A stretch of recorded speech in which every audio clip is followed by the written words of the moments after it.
Hello বন্ধুরা, কেমন আছো সকলে? আশা করি সকলে ভালো আছো। মো লাইফস্টাইলের নতুন একটা ব্লগে তোমাদের সকলকে স্বাগত। বন্ধুরা, আজ আমি আবার নিয়ে এসেছি তোমাদের কাছে নতুন একটা রেসিপি।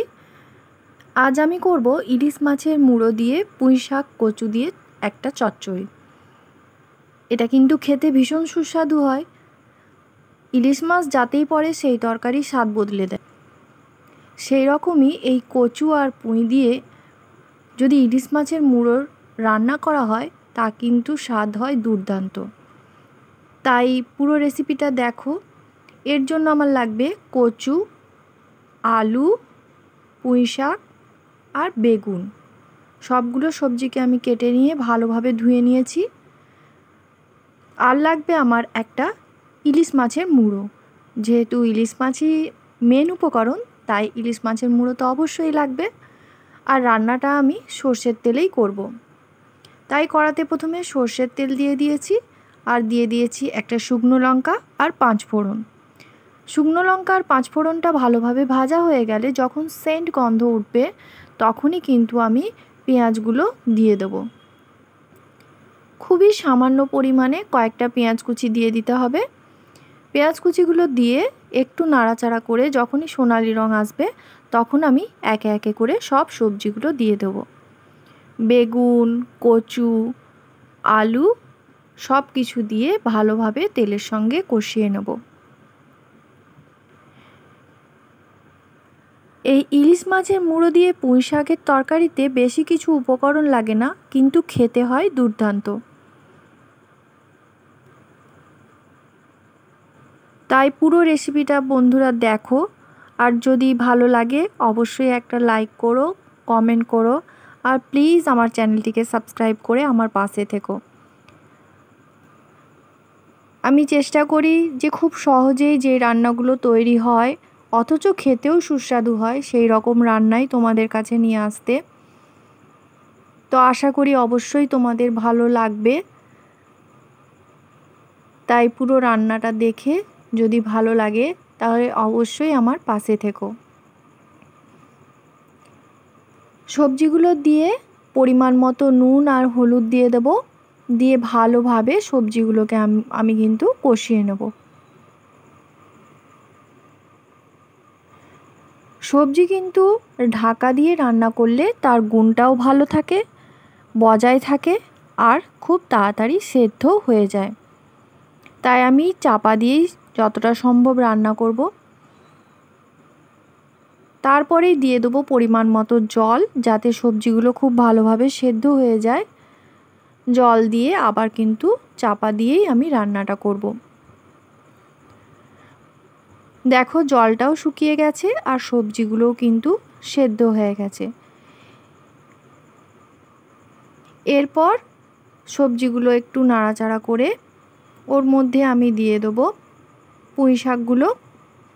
যেহেতু পুঁই শাক সহজেই গলে যাবে, সেদ্ধও হয়ে যাবে, তাই আমি শেষের দিকেই দিলাম।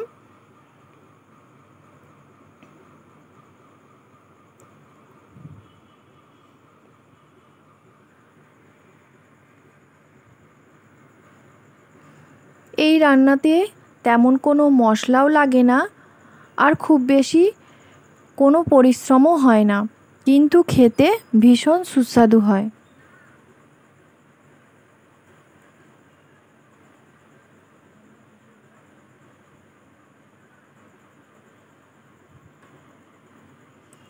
এরপর পুঁই শাকটা দিয়ে ভালোভাবে ওর সঙ্গে কষিয়ে নেব। সব সবজিগুলো একসঙ্গে কষানো হয়ে গেলে সর্ষে বেটে রেখেছিলাম অল্প 1 চামচ, সেই সর্ষে বাটার জলটাই ওর মধ্যে দিয়ে দেব। আর দিয়ে দেবো সামান্য পরিমাণে লঙ্কার গুঁড়ো। এই কচু পুঁই শাকের তরকারিতে কিন্তু লঙ্কা গুঁড়ো বেশি দিলে ঝাল হয়ে যাবে আর সেটা কিন্তু খেতে একদমই ভালো লাগবে না। তাই খুব সামান্য পরিমাণেই লঙ্কা গুঁড়োটা দিয়ে দেব। দিয়ে আরেকবার ভালোভাবে সব কিছু মিশিয়ে নেব আর হালকা আঁচে কিছুক্ষণ তরকারিটাকে আরেকটু হতে দেব। যাতে সব কিছু ভালোভাবে একসঙ্গে মিশে যায়। এরপরে যে ভেজে রাখা ইলিশ মাছের মুড়োটা ছিল সেটা ওর মধ্যে দিয়ে একটু ভেঙে নেব, যাতে মুড়োটা ভালোভাবে ভাঙা হয়ে তরকারির সঙ্গে ভালোভাবে মিশে মাখো মাখো হয়ে যায়। দেখো ইলিশ মাছের মুড়োটাকে ভালোভাবে ভেঙে নিয়ে ওর সঙ্গে ভালোভাবে মিশিয়ে দিয়েছি। আর কচু পুঁই শাকের তরকারি দিয়ে ইলিশ মাছের ঘন্টও কিন্তু একদম আমার রেডি হয়ে গেছে। ভীষণ সুস্বাদু হয় এই রান্নাটা। এই রান্নাটা কিন্তু খেতেও খুবই ভালো হয়েছিল। তো বন্ধুরা, তোমরাও প্লিজ একবার এই রেসিপিটা বাড়িতে অবশ্যই ট্রাই করো। আশা করি তোমাদের অবশ্যই ভালো লাগবে খেতে।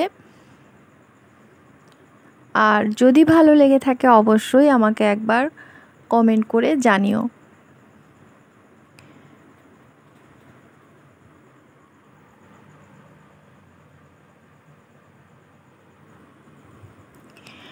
এই কচু পুঁই শাকের তরকারি ইলিশ মাছের মুড়ো দিয়ে ঘন্ট দিয়েই কিন্তু এক থালা ভাত নিমিষেই শেষ হয়ে যাবে।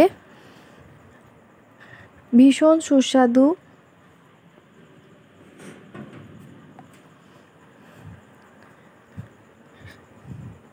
তাহলে আজ এই পর্যন্তই। ভালো লাগলে অবশ্যই একটা লাইক করো, পাশে থেকো।